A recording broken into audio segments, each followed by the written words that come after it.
Hi everyone, welcome to lesson 2.8 Redox Reactions. Again, this is adapted from the PSHS Learning Guide 2.8. So I am back after a long hiatus for about a year, just like a K-pop idol. So without further ado, we'll start with the lesson. So for our target, at the end of the lesson, we are expected to be able to determine whether a substrate in an organic reaction underwent reduction, oxidation, or neither. So first, let's consider the complete combustion of butane. So here we have butane reacting with oxygen, forming carbon dioxide and water. We are asked to identify the reductant and oxidant in the equation. So if you have already forgotten what a reductant and an oxidant means, so a reductant is a reducing agent. That means that it undergoes oxidation, thereby causing its partner reactant to undergo reduction. And an oxidizing agent is the substance which undergoes reduction in the process. So to determine which is which in this reaction, we first determine their oxidation states and find that carbon has undergone oxidation, therefore it is the reductant, while oxygen has underwent reduction, therefore it is the oxidant. Redox reactions or oxidation and reduction reactions involve a transfer of electrons from the reductant to the oxidant. So again, the oxidant gains electrons while the reductant loses electrons. In organic chemistry, emphasis is given to the role that the substrate takes. So of course, in a redox process, there's always a substance which undergoes oxidation and another one which undergoes reduction. However, in organic chemistry, we are mostly concerned with the substrate or the substance of interest instead of just the other reagents that we use to convert the reactants to products. So in organic chemistry, we usually define a reduction as a gain of electron density for carbon, specifically for carbon, and a focus is given on electron density rather than oxidation state. So an oxidation reaction involves the loss of electron density for carbon. So it is summarized in this table from your learning guide. So a reduction process involves an increase in carbon electron density. So instead of having just an increase in oxidation state, so here we widen our scope to an increase in carbon electron density. On the other hand, oxidation involves a decrease in carbon electron density. Now, these processes may be caused by either bond formation or bond breakage. So first, let's consider carbon that is undergoing bond formation. Now, carbon, when it undergoes bond formation, would, of course, most likely form a covalent bond, therefore sharing its electrons. And depending on whether it's going to form a bond between a less electronegative atom, typically hydrogen, or a more electronegative atom, then the carbon electron density would either increase or decrease, which allows us to see whether a reduction or oxidation has taken place. So if carbon forms a bond with a less electronegative atom, it means that carbon would most likely draw the electrons towards itself, therefore increasing carbon electron density equaling reduction, which is equal to reduction. On the other hand, if it forms a bond with a more electronegative atom, then the carbon electron density would decrease, therefore resulting to oxidation. So for bond breakage, we consider a carbon that is already bound to a more electronegative atom. If that bond breaks, then the electron density that has been originally that was previously attracted to the more electronegative atom gets left behind, and therefore the electron density around carbon increases, which is equal to reduction. And then if the carbon was originally bound to a less electronegative atom and then that bond breaks, then the electron density that was originally around carbon donated by the less electronegative atom beside it again would be let go. Therefore, the electron density around carbon decreases, resulting to oxidation. So there's a quicker way to figure out whether a carbon is oxidized or reduced. So here's the summary. Simply, well, you can actually just go back to the discussion that we had just a while ago, or you can simply familiarize yourselves with these three. So for a reduction, that would be coming from a gain of electrons, a formation of a CH bond, or the loss of a CO bond, or a C to an electronegative atom. On the other hand, oxidation would mean the loss of electrons or the loss of a CH bond and the formation of a CO bond or its equivalent. So let's look into catalytic hydrogenation. This is a reaction where a hydrogen is added to unsaturated hydrogen, or H2 is added to unsaturated hydrocarbons in compounds to form saturated hydrocarbons using a metal catalyst. So here we have hexadiene undergoing hydrogenation to form hexane. So is catalytic hydrogenation a reduction reaction or an oxidation reaction? This time we do not have charges. So you may try to determine the oxidation numbers, or you may just look at the structures and use the other definitions that we have provided. So remember that although it's represented in this manner using the skeletal structure, so a closer look at hexadiene would be this.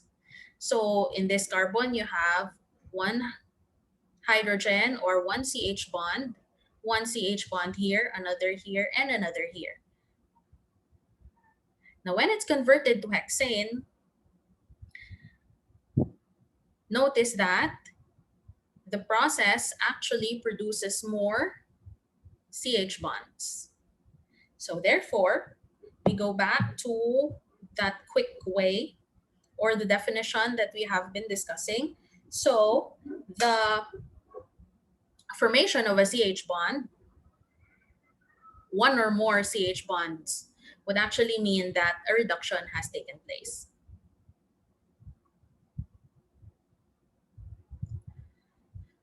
So as an example, vegetable shortening is a common ingredient in biscuits and other pastry products with a flaky texture.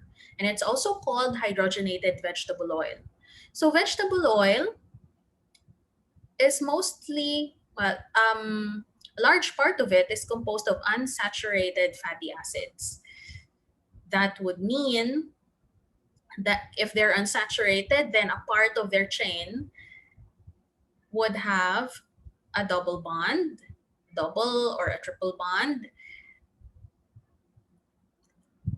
Okay, so as an example, this is just a hydrocarbon. This is not a fatty acid. But just to show you an example or an illustration of the fatty part of the oil. So let's say we have an R group here.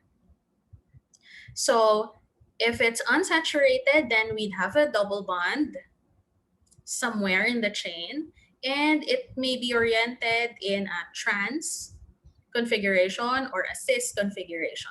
So that would result to these shapes of the chains.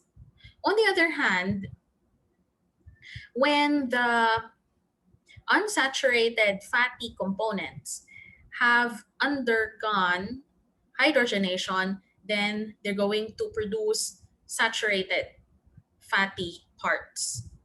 And they would be mostly straight chain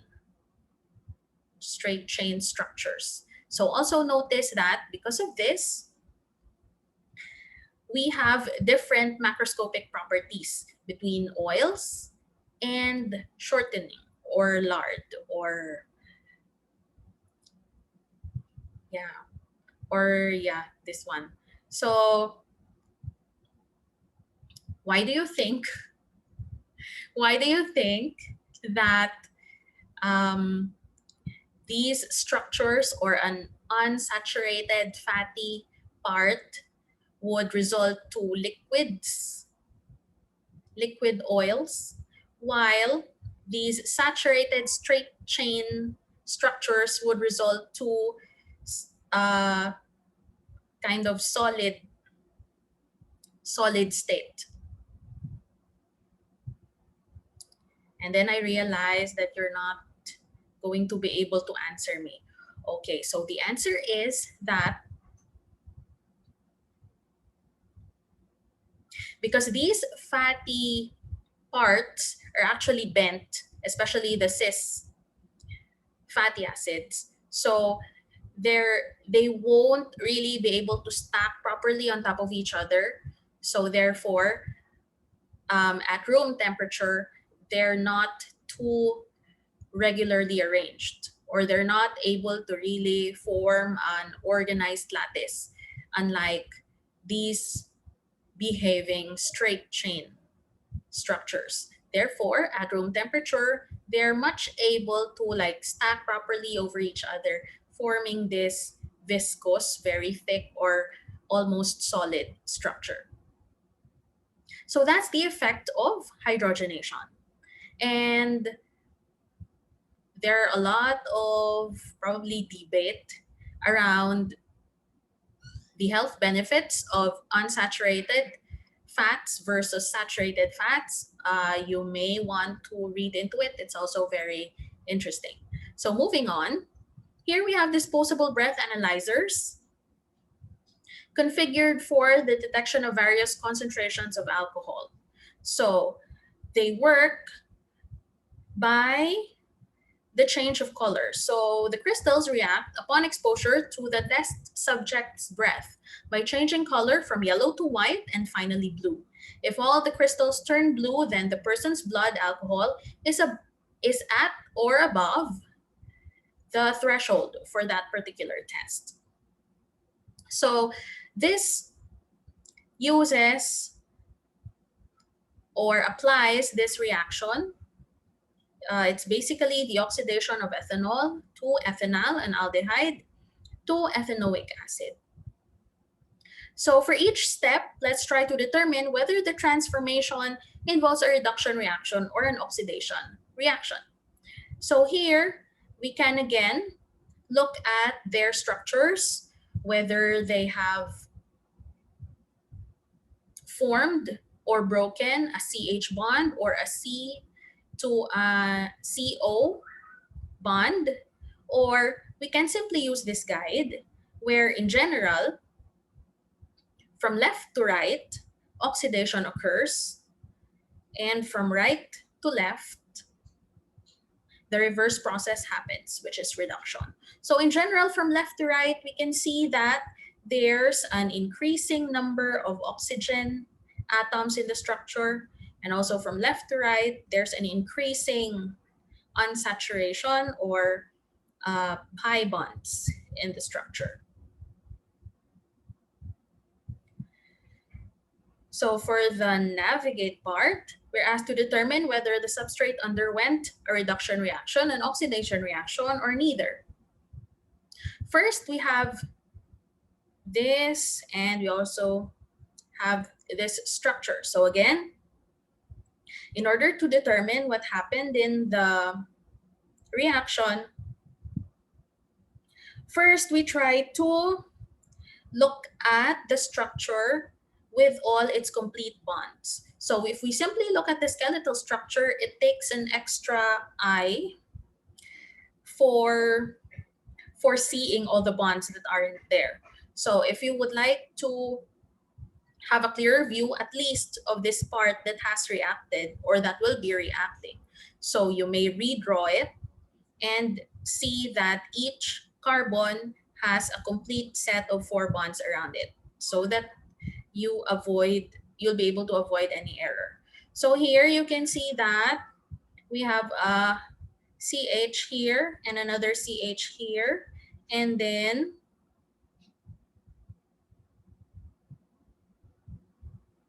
okay, after the reaction, what happened is there are additional hydrogens around the 2 carbons here. So the formation of a CH bond would correspond to a reduction process. Okay, however, also notice that there is the formation of a CO bond. So the formation of a CO bond would actually correspond to an oxidation process, and the two counteracting effects would result to a net zero or almost net zero effect. So we say neither. For the second reaction, we have, it's not phenol. Okay, so it's an alcohol, a cyclic alcohol, and let us draw the other hydrogen found in this structure. So from this to this, we notice a loss of the CH bond. That means oxidation. And also, we see the formation of a CO bond, an extra CO bond, because from a single bond here, now we have a double bond here, and that also corresponds to oxidation. Therefore, we say that this substance has undergone oxidation. Next, suppose that propane undergoes a series of reactions, a number of which are oxidation reactions to form propanoic acid, arranged compounds in the box in the order of the formation of their formation in the series. So here's the series, and here are the choices for the different possible compounds. So notice that we have here in the last part of the series of oxidation processes a carboxylic acid. So usually carboxylic acid, and finally CO2 or carbon dioxide is the most oxidized form of carbon. So from an alkane, so we're given a hint, it needs light, so we're most likely going to form here, a halogenated substrate. And then after that, we can convert it into an alkene, and then an alcohol, and then the alcohol gets converted into an aldehyde, and finally the aldehyde gets converted into a carboxylic acid. So notice that of all of these steps, none involved reduction. So some structures, like from the alkane, step 2, say the alkyl halide and the alkene, it's not very clear whether it has underwent oxidation or reduction, because again, there are two opposing directions. Like you have, there are bonds being broken and bonds being formed, pointing towards either oxidation or reduction.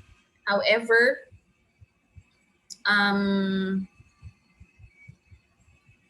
mostly neither. Okay, it's mostly neither, not necessarily oxidation, but also not reduction. So just to answer the question, we say that none involve reduction. Also, for step 3, where the alkene is converted into an alcohol, then they're actually just of the same level. So between an alkene and an alcohol, um, both of them are of the same like level of oxidation. So that ends the lesson. It's uh, it's quite a short lesson, but there are a lot of analysis involved. So therefore, I hope that you have learned something from this module. Also, I would like to um, congratulate everyone for being able to come this far during the blended learning implementation.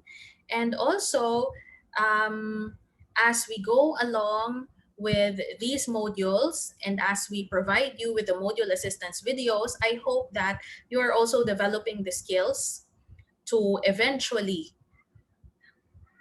learn independently using the modules, because of course you're already in grades 11 and 12, and I hope that somehow this implementation can help you develop skills for independent learning. Okay, so thank you very much and see you in the next video. Bye.